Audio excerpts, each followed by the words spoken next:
Cup का squad चुनने के लिए जब सेलेक्टर्स मिलेंगे तो उनके सामने सबसे बड़ा सवाल क्या होगा कि शुभमन गिल, जिनको कुछ महीनों पहले इंडिया का T20 का वाइस कैप्टन बनाया गया था, उनको टीम में रखा जाए या फिर टीम से ड्रॉप कर दिया जाए। क्योंकि जिस दिन से शुभमन गिल को टीम इंडिया का वाइस कैप्टन नियुक्त किया गया है, तब से इंडिया की ओपनिंग पेयर हिल चुकी है। संजू सैमसन जो इंडिया के लिए T20 में ओपन कर रहे थे, 10 मैचेस में 3 सेंचुरी उन्होंने लगाई थी, उनके जैसे प्लेयर को बाहर बैठना पड़ा। शुभमन गिल खेले और शुभमन गिल पूरी तरह से फ्लॉप रहे। और जब उनको वाइस कैप्टेंसी का वो अश्योरेंस दिया गया था, मतलब वो अच्छा खेलें बुरा खेलें, उनकी प्लेइंग 11 में जगह पहले पक्की हो जाती थी। और संजू सैमसन 3 सेंचुरी बनाने के बाद भी बेंच पर बैठे रहते थे। इसके अलावा जो डोमेस्टिक क्रिकेट में अच्छा प्रदर्शन कर रहे हैं या T20 के फॉर्मेट में अच्छा प्रदर्शन कर रहे हैं यशस्वी जायसवाल, उनके लिए प्लेइंग 11 छोड़िए, स्क्वाड में जगह बनाना बहुत मुश्किल हो रहा था, क्योंकि अभिषेक शर्मा ने अपनी जगह पक्की कर रखी है। तो सबसे पहला काम इंडियन सेलेक्टर्स को ये करना चाहिए कि शुभमन गिल को आप इस स्क्वाड से ड्रॉप करिए। द मोमेंट आप शुभमन गिल को इस स्क्वाड से ड्रॉप करेंगे, आपकी बहुत सारी प्रॉब्लम्स ऑटोमेटिकली सॉल्व हो जाएंगी। शुभमन गिल इंडिया के लिए खेल के मान लीजिए अच्छा खेलने भी लग जाएं, तब भी इंडिया की टीम के लिए प्रॉब्लम्स ओपन रहती हैं, वो स्पेशली लोअर मिडिल ऑर्डर में। और जब आप शुभमन गिल को ड्रॉप करेंगे तो आप एक प्लेयर को लेके आ सकते हैं जिसका नाम है रिंकू सिंह, क्योंकि इंडिया की फिनिशिंग भी एक प्रॉब्लम है। अभी आप देखिए फिनिशर के तौर पे आपके पास कौन है, सिर्फ हार्दिक पांड्या। जितेश शर्मा हैं, वो उतना कंसिस्टेंट बेसिस पर मैचेस फिनिश नहीं कर रहे हैं जितना रिलायबल रिंकू सिंह है। तो इसलिए डायरेक्ट स्वैप होना चाहिए प्लेयर टू प्लेयर, जहां पर शुभमन गिल को ड्रॉप करके आप रिंकू सिंह को इस स्क्वाड में शामिल कर लें। इसके अलावा कुछ और चेंजेस भी हो सकते हैं, क्योंकि फिर कॉम्बिनेशन चेंज होगा तो आप इसमें विकेट कीपर का रोल भी फिर देख सकते हैं कि जब आपने संजू सैमसन को ओपन करा दिया तो फिर जितेश शर्मा की यूटिलिटी भी खत्म हो जाती है। और जिस तरह से ईशान किशन ने परफॉर्मेंस की है अभी सैयद मुश्ताक अली ट्रॉफी में 550 रन 190 प्लस के स्ट्राइक रेट से, तो फिर आपको एक बैकअप ओपनर भी इस टीम में चाहिए है, एक बैकअप विकेट कीपर भी चाहिए है।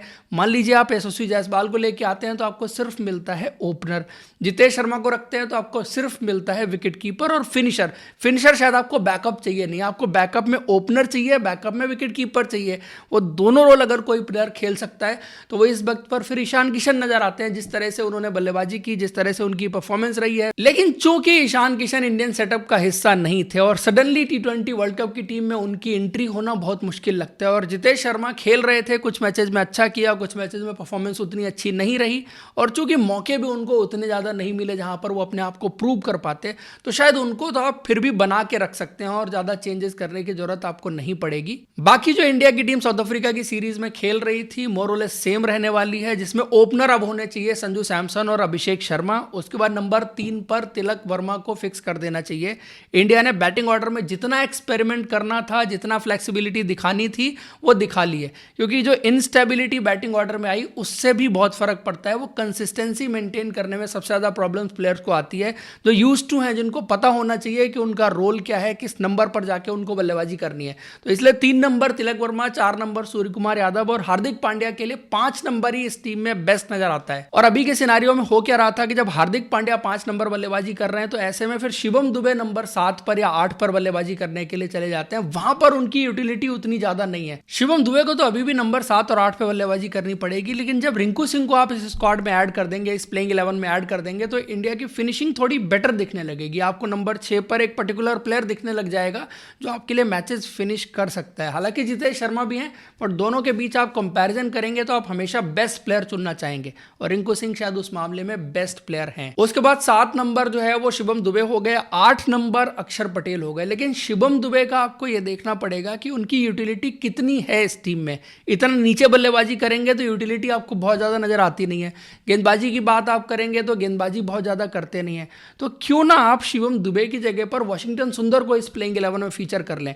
और वाशिंगटन सुंदर को आप जब इस प्लेइंग 11 में फीचर करेंगे तो आपको उसका एक फायदा तो पक्के तौर पे होगा कि गेंदबाजी में वो आपको श्योर शॉट ओवर्स डाल के दे सकते हैं। तो कम से कम आपको 2 चीजें ना सही तो एक चीज मिल जाएगी। लेकिन शिवम दुबे के होने भर से उनको आप जो मिडिल ओवर्स में जाके इस्तेमाल कर सकते हैं जरूरत पड़ने पर। तो ये टीम के ऊपर डिपेंड करता है कि कब कौन सा ऑप्शन चाहिए। फिलहाल अगर स्क्वाड में देखें ना तो दोनों प्लेयर्स की अपनी अपनी यूटिलिटी है।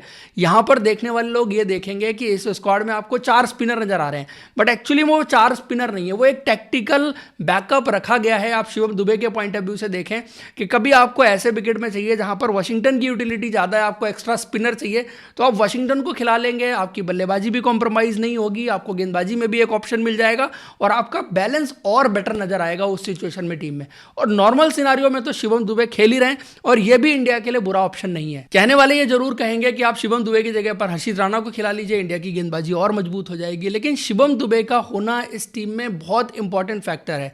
वो आपको फ्रीडम दे देता है दोनों डिपार्टमेंट में, बॉलिंग में भी आपको एक एक्स्ट्रा कुशन दे देता है और बैटिंग में जो बैट्समैन को अश्योरेंस मिलता है कि आपके पास बैटिंग डेप्थ अच्छी है तो आप शुरू से फ्रीडम के साथ खेल सकते हैं। और जो आप बड़े बड़े स्कोर्स बनते हुए देखते हैं, चाहे आप ऑस्ट्रेलियन क्रिकेट को फॉलो करें, चाहे आप इंग्लैंड की क्रिकेट को फॉलो करें, चाहे आप न्यूजीलैंड की क्रिकेट को फॉलो करें, इवन सनराइजर्स हैदराबाद के क्रिकेट के टेम्पलेट को आप फॉलो करें, तो आप एक चीज़ सब में कॉमन पाएंगे कि जो बैटिंग डेप्थ है वो बहुत इंपॉर्टेंट रोल प्ले करती है। और शिवम दुबे के खेलने से, अक्षर पटेल के खेलने से, वॉशिंगटन सुंदर के खेलने से इंडिया की टीम को वो डेप्थ मिलती है। वो प्लेयर कितना इस्तेमाल होगा या नहीं होगा वो सिचुएशनल चीज़ है, बट उसके होने भर से जो फ्रीडम मिलती है टॉप ऑर्डर में बैट्समैन को, उसका बहुत फर्क पड़ता है। माइंडसेट पर फर्क पड़ता है कि आप 200 चेज कर रहे होते हैं या आप 225 चेज कर रहे होते हैं, तो उससे टीम के ओवरऑल बैलेंस पर बहुत फर्क पड़ रहा है। फिर आप फास्ट बॉलिंग में आ जाए तो इंडिया के पास हर्षदीप सिंह है, जसप्रीत बुमराह है, बैकअप में हर्षित राणा है। दो फ्रंटलाइन फास्ट बॉलर तो यही होंगे, हर्षित राणा बैकअप में रहेंगे, यहां पर भी आपके पास ठीक है।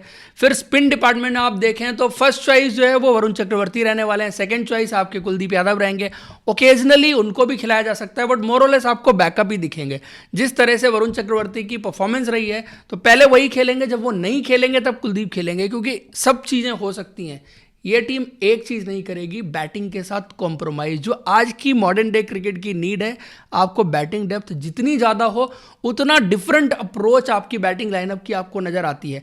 जिस तरह के विकेट्स पर आप खेलते हैं और इस मौसम में जिस तरह के विकेट्स रहने वाले हैं, आपको इसी पैटर्न पर क्रिकेट देखने को मिलेगी जिस पैटर्न पर आपने इंडिया और साउथ अफ्रीका की सीरीज में देखी है, चाहे वो न्यूजीलैंड की सीरीज हो, चाहे वो T20 का वर्ल्ड कप हो। सो कुल मिला के इंडिया का जो करंट स्क्वाड है इसमें आपको ज़्यादा चेंजेस करने की जरूरत नहीं है। आप शुभमन गिल को बाहर कर दीजिए, वहां पर आप रिंकू सिंह को ले आइए। ईशान किशन को अननेसेसरी जितेश शर्मा की जगह पे लाने की जरूरत नहीं है, क्योंकि वेल सेटल्ड टीम है, पहले से बनी हुई है, वो खेल रहे हैं, स्क्वाड में है। यशस्वी जायसवाल को आप चाह के नहीं ला सकते, क्योंकि आप जब उनको ले आएंगे तो फिर आप एक विकेट कीपर शॉर्ट हो जाएंगे। वॉशिंगटन सुंदर का यूज इस टीम में टैक्टिकल है। सो ओवरऑल आप देखें तो मुझे लगता है कि इंडिया का ये बहुत अच्छा स्क्वाड है। इससे बेटर कॉम्बिनेशन हर बेसिस को कवर करके आप बना नहीं सकते, और मोरलेस यही स्क्वाड रहने वाला है। एक ही कंसर्न है, एक ही डर है कि शुभमन गिल ड्रॉप होंगे या नहीं। जो लग रहा है कि शुभमन गिल ड्रॉप नहीं होंगे, और अगर नहीं होंगे तो फिर इंडिया की प्रॉब्लम वो बनी रहेगी। तो कम से कम अगर शुभमन गिल को ड्रॉप ना करें तो वाइस कैप्टेंसी से हटा दें, सो दैट कि आप संजू सैमसन और अभिषेक शर्मा को ओपन करा सकें, और संजू सैमसन की जगह पर आप शुभमन गिल को बेंच पे बिठा दें। तब भी इंडिया का कॉम्बिनेशन जो है वो ठीक ठाक सा बन जाएगा, क्योंकि वाइस कैप्टन बनाने से जो एश्योरेंस आप शुभमन गिल को दे देते हैं उससे बहुत फर्क पड़ रहा है टीम पर, और ओवरऑल उनकी परफॉर्मेंस भी इफेक्ट हो रही है T20 के गेम में। आप लोगों को क्या लगता है कि इंडिया का स्क्वाड क्या होना चाहिए? शुभमन गिल इस टीम में बने रहने चाहिए as a vice captain, as a player, या फिर ड्रॉप होने चाहिए? कमेंट करके बताइए। वीडियो इन्फॉर्मेशन अच्छी लगी है तो लाइक और हमारे चैनल को सब्सक्राइब जरूर करें। Thank you, see you in next video.